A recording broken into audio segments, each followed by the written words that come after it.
What's good, Joe? What's good, Real Talk Squad? This is Miles, and you're listening to Real Talk with Miles Johnson, where you know I always keep it real. Now, look, I already had an episode about the Phillies, so if you haven't already, go ahead, click that link in the bio. Go ahead and watch that video on the Philadelphia Phillies making it to the World Series. Now, in this episode, this is for my NBA fans, the Sixers. They finally got their first win of the season against the Pacers, the Tyrese Halliburton Pacers. Now, if they lost this game, I would have lost my mind. I would have lost my mind. I mean, look, I know it's okay if you lose against the Bucks or the Celtics. To lose to the Spurs is unacceptable. I mean, they literally are trying to lose to get Victor Wanyama. You're not they're on your side if you beat them. They want to lose. They want to lose. So the fact that they beat you, it causes a level of concern. At this stage of the season. Now look, it is 4 games in, or at that point it was 3 games in, and there was a point, back when I was in middle school, the Sixers, they had Michael Carter Williams, I think that's what his name is, their first round pick. And, he led them to win over the Heat, and they were 3-0. And we thought we was about to win the championship. And then we didn't even win 20 games that season. So, look, I'm not going to get too, concerned about the Sixers, slow start or whatever to start the season. But what I will say is the recipe to success is to have James Harden playing the way he's playing right now. If you look at, the way James Harden has been playing as of late, he has just been in his bag. And I'm happy that, a guy in James Harden is finally getting into his groove and is finally showing us, he deserves to get paid those big bucks. He deserves, to get his respect. After a guy that, battled with injury over these last 2 years, he's back. He's rejuvenated. He worked out. I'm happy for James Harden. I mean, in the first game, he puts up 35, 8, and 7 against the Celtics. Against the Bucks, he puts up 31 points, 8 and 9. So, look, this is what we want from James Harden. If James Harden can put up between 25 and 30 against those big ball clubs, against teams like the Celtics, the Bucks, the Heat, the Cavs, all those contenders in the East, the Sixers are going to be straight, right? Now, we're going to need a guy like Tyrese Maxey to, play a little better. This game today, he only had around, 8 points, and they still won. But the recipe for success for the Sixers is to get that backcourt of Tyrese Maxey, of James Harden going, because they can be a lethal duo of a point guard and a shooting guard, for this season, for next season, right? They could be one of the best backcourts in the league.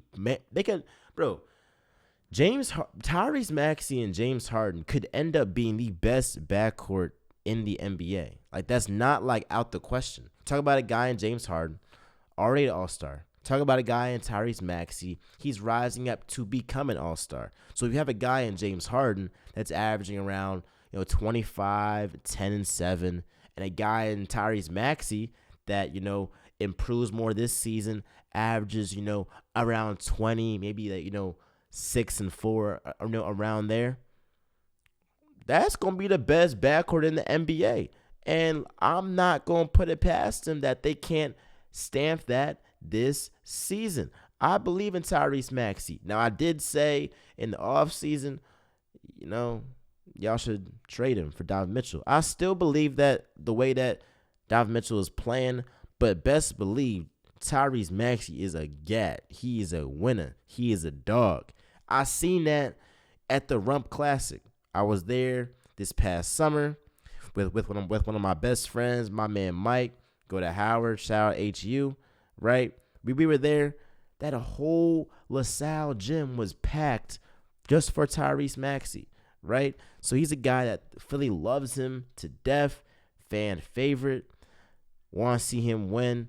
That's one of one of the bright stars of this, the bright star from this Phillies club, or from this Sixers club. I'm talking about the Phillies because I was talking about them last episode, for this Sixers ball club, and he's one of the bright young stars just in the whole entire NBA. Every single season he's improved and improved. I've said this about Philly fans: they will love you if you improve every year. If you improve every year, you can, you can miss the playoffs every single year. But if you improve individually every single year, Philly fans will respect you because they'll be like, you know what? The team isn't doing good, but at least I know that he's improving on his game, right? So with Joel Embiid, he was my favorite. He is my favorite to win MVP. The reason why I had him winning MVP is because I believe that the Sixers will have a top 3 seed in the East. And if they have a top 3 seed and Embiid is putting up numbers around like 28 and 12, maybe like, 2 blocks, he's going to win MVP unless, he goes through a stretch where, he misses a lot of time and all of that. But for the most part, Embiid has this MVP trophy locked up. Has it locked up. All he's got to do is just play to the level that we know he can play. It's been long overdue. We are rooting for you, Joel Embiid. Go ahead and win that MVP. But the one problem with this Sixers team as of right now, currently constructed, is that defense. And I mean, look, the moves that Daryl Morey made this offseason, you would think they would be substantially better than they were last season.